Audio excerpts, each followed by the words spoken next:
This podcast is sponsored by PAX. Whether on water, on land or in the air, PAX bags are both versatile and flexible backpacks that are perfectly suitable for your requirements in the most demanding of environments. PAX bags are highly regarded due to their exceptional performance in pre-hospital and in critical care environments. Renowned for their durability, they endure harsh conditions while providing rapid and reliable access to essential kit. So their well-organised compartments and customisable configurations enhance efficiency in high-stress situations. PAX bags are designed with infection control in mind and are easy to clean and disinfect.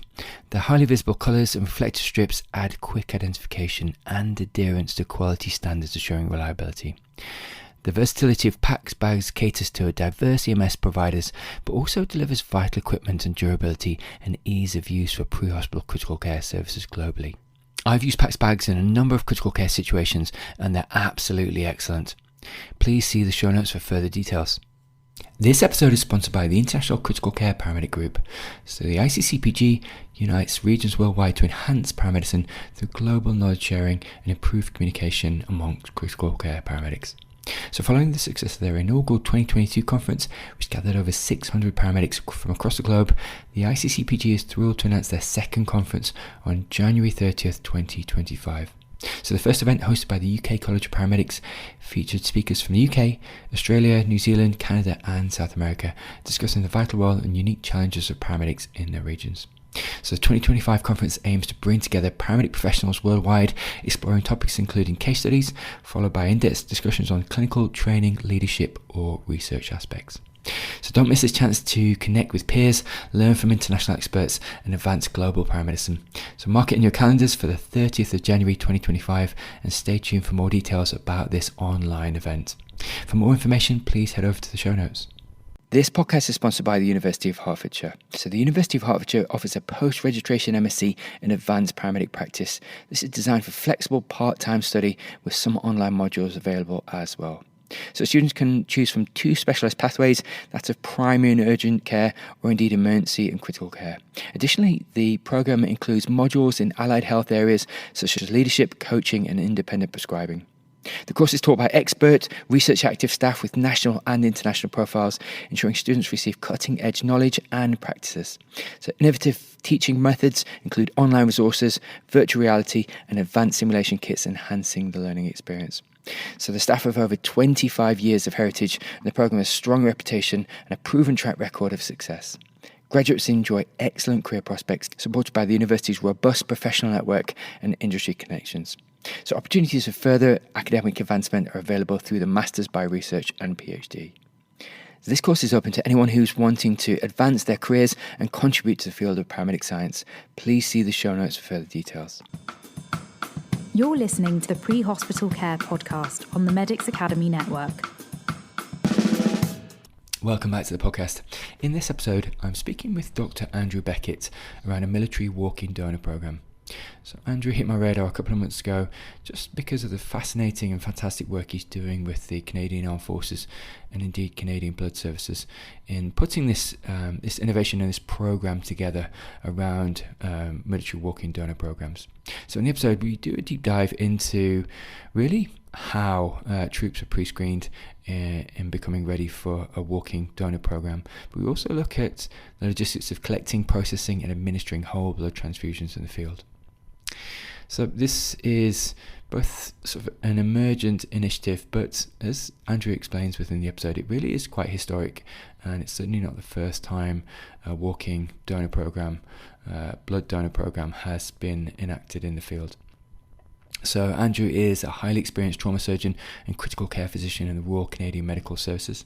He's also an assistant professor of surgery at McGill University, and he also plays a pivotal role in advancing battlefield medicine and indeed ensuring optimal care for wounded soldiers.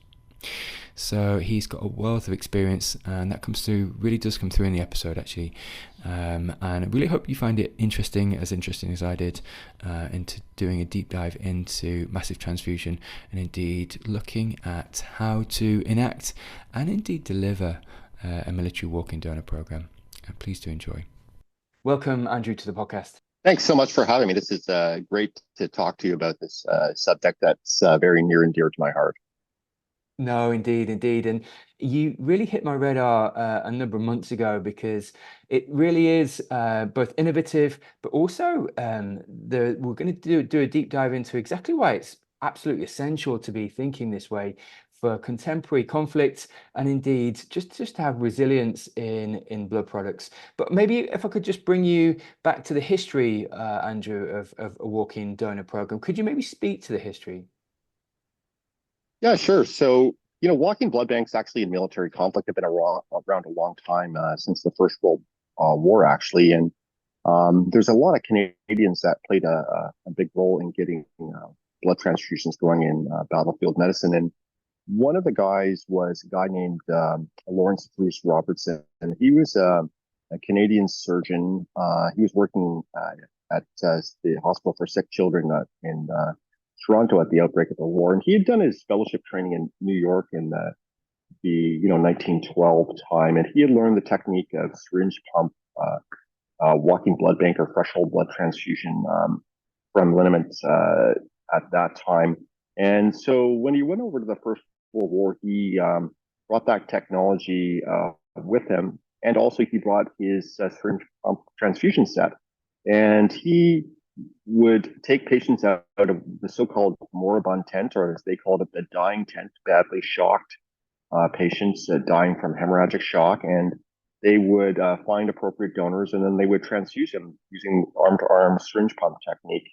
And some of these patients would survive to get their surgery, and these patients would get, resuscitated.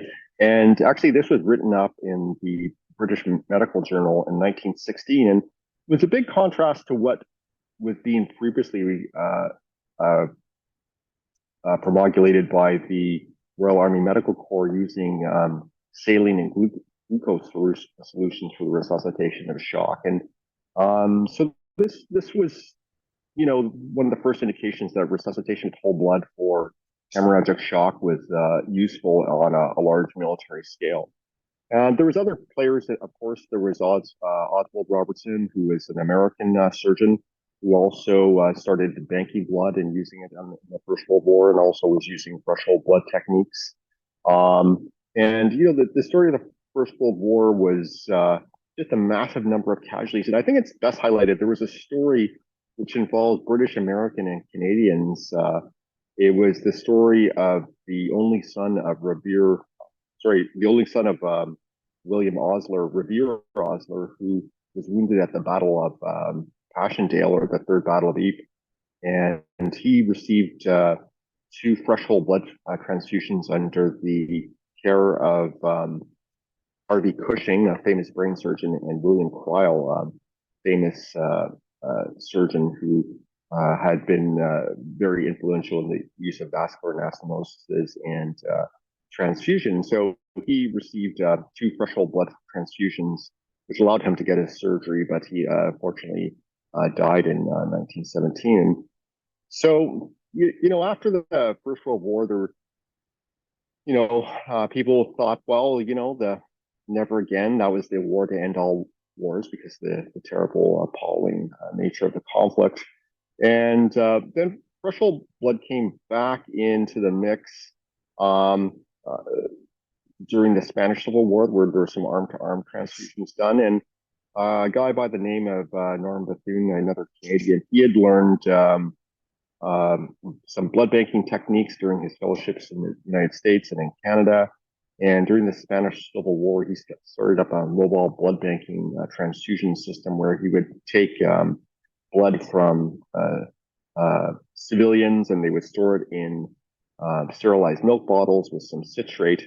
And then that would be brought up to the front line to transfuse to wounded soldiers. So there's this sort of improvised type of blood banking, and so that after that, all kind of went quiet because there was more blood banking came into place, and during the Second World War, that was the rapid expansion of blood banking systems and the bringing in of dried plasma, productions both in the United States, Canada, and the UK, developing dried plasma or dried serum for resuscitation, and particularly the Commonwealth troops relied a lot on civilian donors for blood banks, although there was some walking blood banks and threshold blood collections done.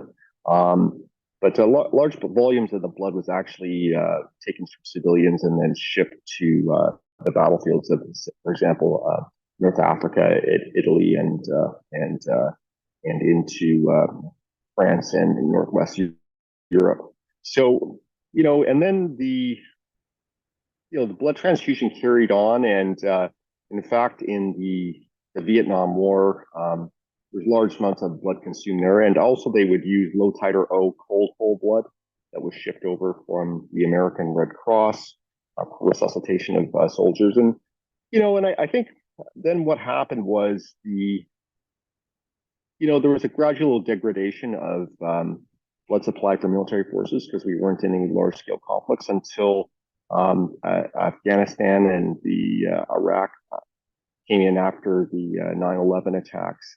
There have been some other cases where it had been done, particularly in Somalia. John Holcomb, they did walking blood bank transfusions during the Battle of Mogadishu, after they exhausted all their blood supply in Somalia. So that took place. So, and I was talked to John Holcomb recently, and he said that they really didn't know if it was going to be okay, and he was, after seeing the effect of it, he was convinced it was the right thing to do. And many of you can, I'm sure, follow him, and he's spoken about this a number of times. And so then we got into Iraq and Afghanistan, and we realized again the need for walking blood banks for contingency operations because of the expeditionary nature of warfare. And sometimes you just run out of blood products, and there's delays in delivery of the blood products, or particularly in special forces operations where it's difficult to get blood products, or the cold chain is difficult, so it becomes more relevant again. So in Afghanistan and Iraq, whole blood, fresh whole blood was used again, and initially it was used as ABO specific product that you had to have identify the blooders, blood type, not just by their dog tags, but also with a confirmatory test before you could get that fresh whole blood. So initially it was ABO specific blood that was being taken and given directly to a named patient. So the patient would be resuscitated with whatever ABO universal product you would have, like some O negative red cells, and then the blood bank would start dwindling, and then they would go and get an ABO specific donor for that patient.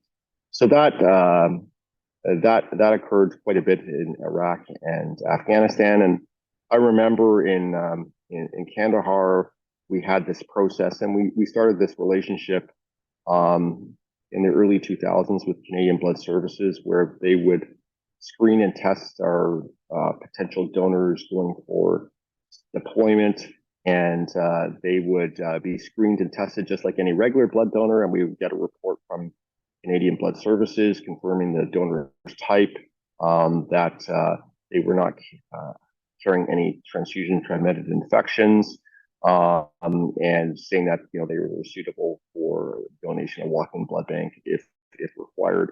And that letter would say that they're good to donate on that day, and we would accept that as they were good enough to donate for the duration of their deployment. Then they would be screened for the normal things like recent tattoos, recent IV drug use, and other risk factors, including sexual transmitted disease type of risk factors. So that was done in the early 2000s, and it was, and I looked at the records going through this, and it was a lot of stuff. I had to go through floppy disk and old,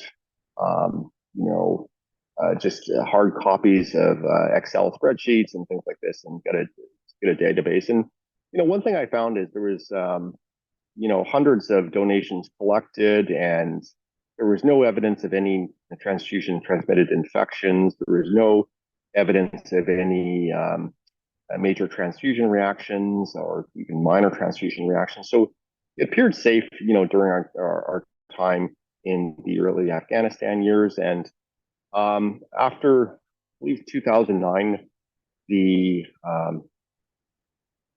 handed over the leadership of the Role 3 in Kandahar to U.S. leadership, and the U.S. Navy then took over running the walking blood bank program. And again, this was all ABO specific type procedures where we had the blood type of the recipient confirmed, and then we would switch to the walking blood bank threshold blood with ABO specific product. And then there was increasing interest for support of special forces operations using low titer O product, which is contrary to what many of us we learned in medical school, where you have the universal donor being O negative red cells, and the universal plasma donor would be AB positive, and so this is a bit contradictory in many people's minds because it's not what we've learned. But going back in history, and guys like Norm Bethune and other people like Lawrence Bruce Robertson, they had figured out that type O donors, even if they're O positive donors, that it's possible to transfuse their whole blood into any patient, so they're a universal donor. But the only caveat to this is if they have very high titers of anti-B or anti-A antigen in their plasma, then you could cause a transfusion reaction. So this whole idea of the low titer O whole blood donor is somebody that's usually O positive, and so they don't have antibodies to the RHD antigen, and they have low titers, so less than 100. Depending on what system you use or what cutoff you use, is less than, in Canada, we use anti-A titers less than 100 and anti-B titers less than 100. Some countries will use a cutoff of less than 250.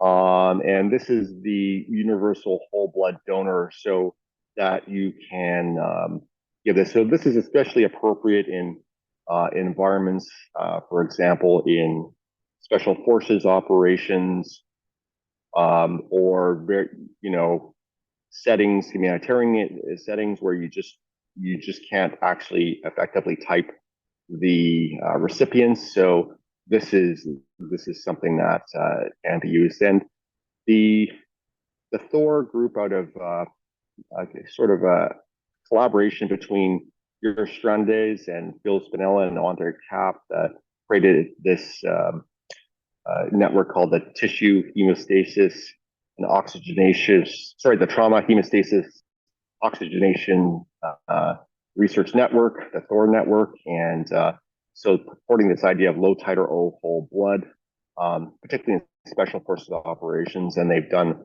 a ton of work to prove that this is safe, again.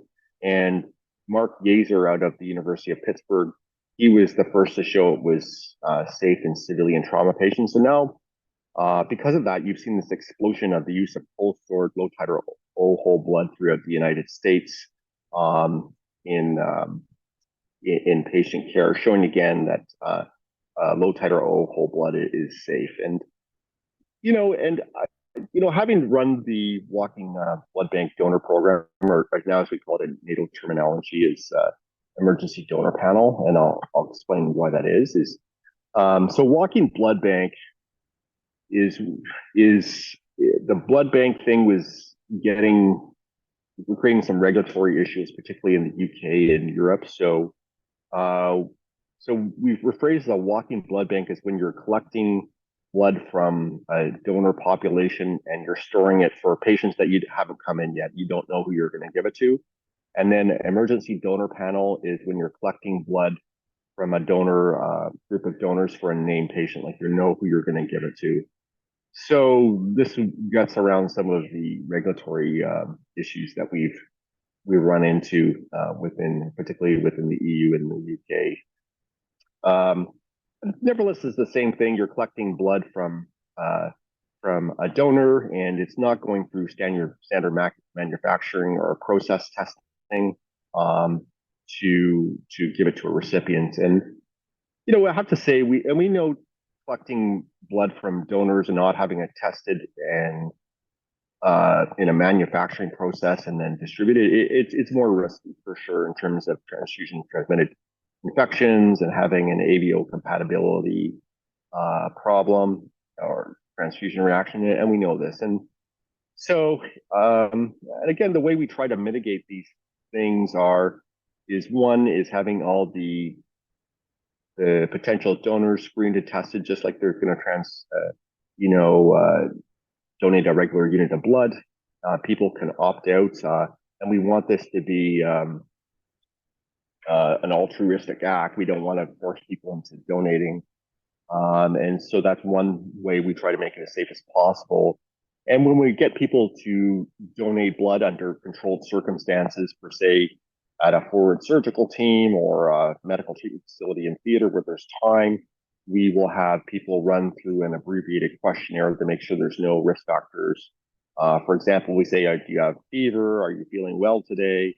Have you had any risky behaviors such as IV drug injection or, and recent tattoos, that kind of thing. We'll run through a quick checklist. And if possible, if supplies allow, we'll do point of care testing for Hep B, Hep C, and syphilis, HIV as a point of care testing to just double check things and reduce the risk in case of a seroconversion, which would be highly unlikely. And I have to say, in our Canadian experience of almost now 20 years of this, we've never had anybody seroconvert. So I think the risks, we try to mitigate these risks, but it is it is a time-consuming process to run this. And then we'll look at the patients. The special forces operators. These are a special population of people collecting blood, and they're well known to each other, and they train on this extensively. So probably the risks in that population are less. This just because they're so well experienced. But anytime you're doing a walking blood bank, it is a little bit more risky in terms of transfusion transmitted infections and ABO incompatibility transfusion reaction.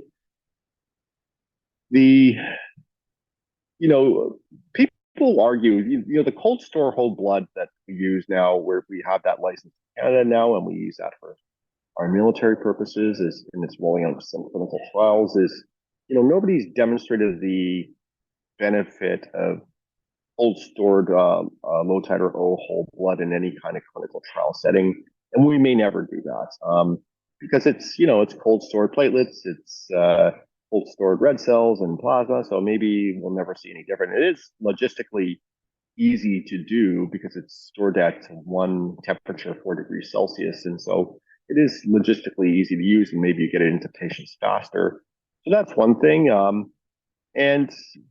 But anecdotally, and there's no research to prove this, but I've seen it as well, as fresh whole blood that's warm fresh whole blood is probably a different product than cold stored whole blood, in that probably all the clotting factors are more preserved, the platelet function is better, and it does seem like anecdotally to work better and resuscitate a bleeding trauma patient. And this is all anecdotal experience that many of us have had in these austere surgical settings, where you can actually see better clot being formed. Again, there's a lot of stuff going on with the patient at these times, but anecdotally, it seems to make a difference in this patient population. So, I'm going to say that it is definitely, cold whole blood, our fresh whole blood, is here to stay. Whether it's cold stored, fresh whole blood, or if it's warm fresh whole blood, it's always going to stay as part of the military's contingency operations going forward. And it's been here with us since Lawrence Bruce Robertson did it in 1916, and we're still doing it today. And it is our contingency, especially for contingencies like on entry operations into a new theater when logistics haven't been set up, or if we have a logistical issue, a break in our blood supplies. It's always going to be there for us because the blood is walking around in our people that want to donate, so that the blood's going to be there. And I'll just take a pause there. Yeah, listen, you've covered a lot of ground there, Andrew, and a lot of the my sort of questions that I was going to ask actually. So you really have not only stipulated the use cases, but the historical use, the way that you screen soldiers and or donors, some of the risks and some of the potential mitigating of those risks. But could I get you to speak to the actual process of administering threshold blood to casualties in an operational environment? You've walked us through some of the, like you said, the advantages of it. Just for people's almost mind's eye and and just to visualize it for them, could you maybe speak to, you have a wounded soldier, you have maybe another special operations operator right next to him. Could you maybe just briefly give us a high level walkthrough of what you'd be expected to see? Yeah, for sure. So, like for example, the scenario with somebody with bilateral lower extremity amputations, like this person's going to need blood without any doubt. And the compact special forces medics, they will control hemorrhage with tourniquets and dressings, etc. So first thing is to control the exsanguinating hemorrhage, and then you're going to start looking at resuscitating the patient. And if the selection before whole blood is decided, some of the first things that you're going to do is you're going to call for your walking blood bank donor pool of people that are going to be appropriate to donate patients. And because you've got to get a donor that's going to be available, and you've got to take them out of what they're doing and bring them. So the process would be is, of course, establishing IV access for the patient, and administering transfusic acid, and getting them ready to receive a transfusion. Collecting the blood from the donor. Once you have the donor selected, you're going to confirm the donor's identity. You're going to confirm that they are going to be a suitable donation candidate. But they're not. You're going to go through the previous checklist. Are you feeling well today? You're ready to donate?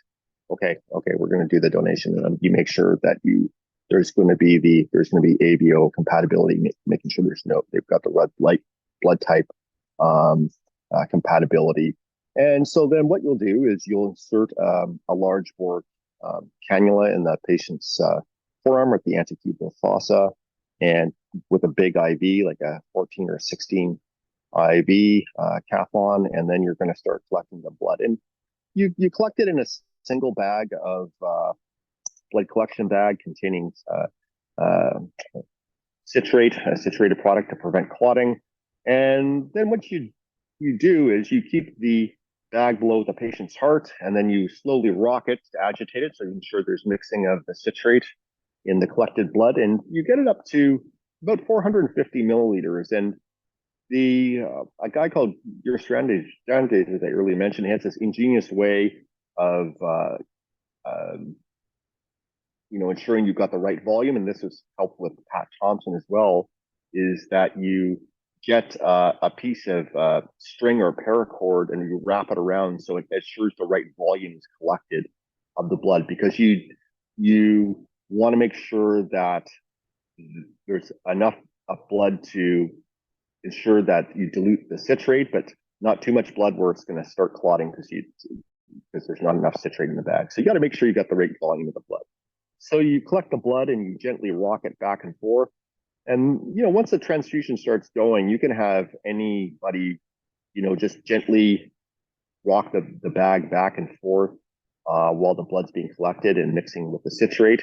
And it's really a unique feeling to do this when your own hands. And I've done it and on patient, on donors, and I've even, when I've been training myself, I've been donating my own unit of blood, and you rock it back and forth, and it's really this room temperature product going into the bag, and so it's quite it's almost like an emotional experience. And so you collect it out to about 450 milliliters, and at this time your casualty's got their IVs, they're ready to be transfused. And again, you'll go to the recipient or the patient, and you confirm the patient's identity. Again, just do a quick check on the ABO compatibility mentally, and then you'll hang the bag and you'll open the IV and start the transfusion. And it's really that simple, and it's really remarkable. And when you see the patients that are badly shocked from hemorrhage, they're not mentating all that well. They're confused, they're agitated, they look pale, their lips may be blue. And as this blood runs in, you can see they start waking up and talking. And also you can see the color coming back into their face and into their extremities, and they start getting warmed up a bit. And so you'll continue on with this process until you see the normalization of the vital signs, and that's it. You'll once the patient's resuscitated, you'll either continue to transport the patient to continue care. They may need more walking blood bank transfusions or other products, but you'll continue on with this, and you'll keep the bag samples. If possible, you will collect tubes from both the recipient and the donor, blood tubes, just to check for as a confirmatory check for any transfusion transmitted infections going forward, if possible, if logistically possible. And that's it. It's really that easy. You're taking blood from one patient, putting in it a donor, from putting in a bag, mixing it with citrate, and then running it back into another patient. And it's really that simple, technique. But the cognitive load is that first of all, you have to make sure that you understand the ABO compatibility issues, and then you have to have the system of the titering system for low titer O donors, and you have to have had all the checks and donor screening previously, and that's about it. It's really that simple. So Andrew, just looking at the governance behind it, so maybe the SOPs, standard operating procedures, but also the governance almost retrospectively, and looking at whether there were any transfusion reactions, how much blood the patient actually received, what the clinical conditions were. Have you got governance mechanisms in place on the back end for if this has to be enacted in reality? Yeah, the post, there's two issues. The post donor care, the donors, they have to be hydrated, they have to be cared for as well, and again, their blood's going to be checked if possible to make sure that they had seroconverted in the interim, and so there's the donor care issues, and also for the recipient. This has to be well documented in the chart that the walking blood bank or emergency donor panel unit was used to resuscitate the patient, so it has to be documented. And then for the recipient, you're going to have transfusion transmitted infection testing at 3 months, 6 months, and 1 year to see if there's any evidence of seroconversion. In the literature, there is one case of a patient, a U.S. patient that converted to hepatitis C after a walking blood bank transfusion.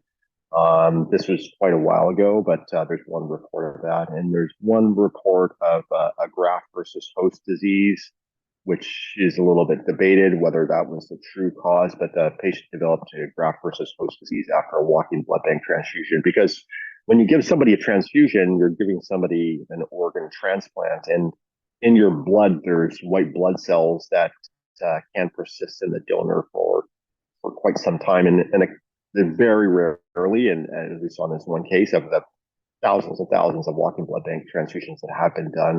This one patient's got some donor white cells that attack the recipient's tissues. So, looking at some of the ongoing research, Andrew, and just maybe indeed the future directions for battlefield transfusion medicine, could you maybe speak to where we go next? In my own mind's eye, I think adoption could be ubiquitous across a number of military units, or indeed, but also maybe even further. But where's the research going next, and indeed where is transfusion medicine going next? Yeah, like excellent question. So I think it's interesting what we've determined that the best resuscitation for bleeding patients is whole blood, which Lawrence Bruce Robinson knew. They knew it in World War II. So we've kind of learned that lesson again. And we've also learned when you can't have uh, whole blood available, that dried plasma is a good substitute. And we're in the West, Western countries, particularly in North America, we're struggling to get that product available. So the military requirements are pretty basic for this. Is whole blood, dried plasma, and I think other innovations that have come up as recently these Ukrainian entrepreneur called Farm Girl, they created a walking blood bank donor kit that was better than anything that I've seen on the market here. Is that it contains all the stuff to do a walking blood bank for both the recipient and the donor. It contains Sharpie pens for marking and all this stuff, and it's a nice package. And it also contains transfusic acid and calcium for the patient. Because trauma patients do get hypocalcemic. You need calcium for your clotting functions to work well.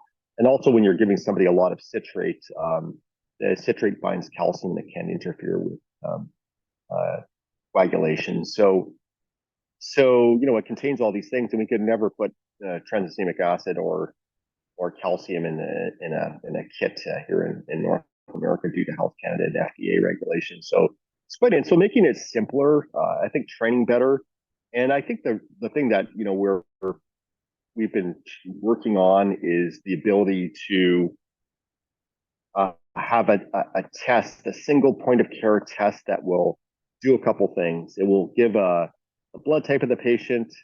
It will give a marker like lactate, indicating the recipients have, how much shock their patient in, because when we're in shock, we produce lactic acid, and that can be a marker of hypoperfusion and shock.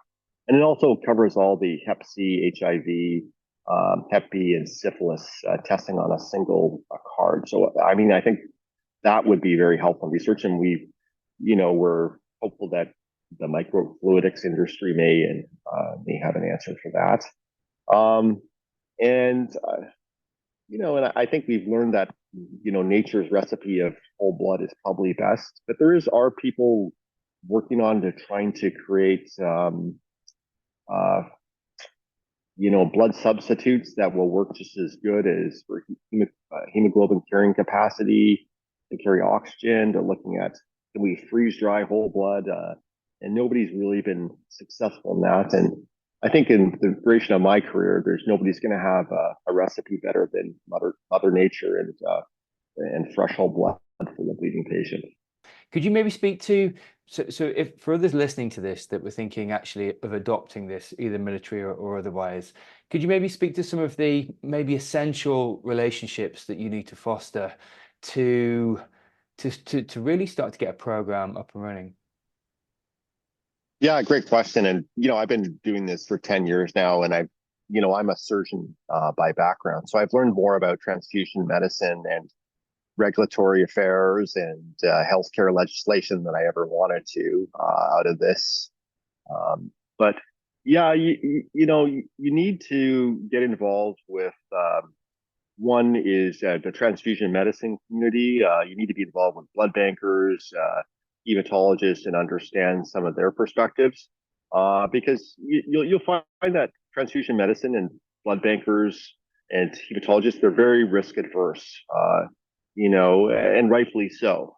Blood can cause a lot of problems in patients. So, and you have to start understanding the regulatory framework and legal framework which under these services operate. And, these are very tightly controlled